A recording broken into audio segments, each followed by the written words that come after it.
It's officially March 1st, which means it's not only my birthday, but it is also reading recap day. So in February, I read 6 books, which is a lot more than I normally do. And 2 of them came from the library, but I've already returned them, so you'll see a green screen. But 2 of them are hard copies, and then I listened to one and I read the other on my Kindle. So we'll start with the ones that I have copies of. First up, Famous Last Words. Okay, I read Wrong Place, Wrong Time by Gillian McAllister, and it is maybe top 5 books I've ever read, so I was super excited to get to read this before it came out from Book of the Month Club. I highly recommend it if you love thrillers. This is phenomenal. Then, Listen for the Lie. This has gotten a lot of love on Book Talk and just like a lot of places, and for good reasons. I know everyone says listening to it on the audiobook is better, but I don't know. I loved it. Next up, I listened to Good Time Girl, and I had listened to her first one, and I loved it because it was in her voice, which is what I love about memoirs when they talk about it themselves. So overall, was not my favorite. I liked her first one more. I thought it was going to be a lot more about like her Mormon life and like about her divorce and all of that stuff, but it was really a lot about Monica, which I'm kind of over if we're being honest.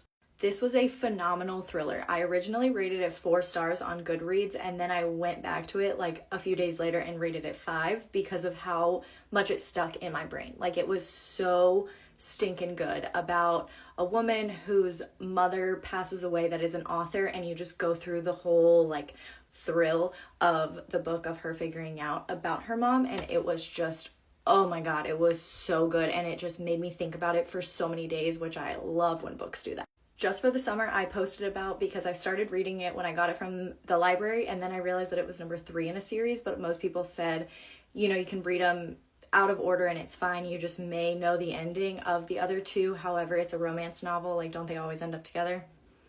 I say as I'm going to like bite my tongue later. My last read in February was The Only One Left by Riley Sager. I have heard mixed reviews about Riley Sager, so I just kind of like put it off to read. And then so many people recommended this one, and it was at the library, so I went ahead and picked it up.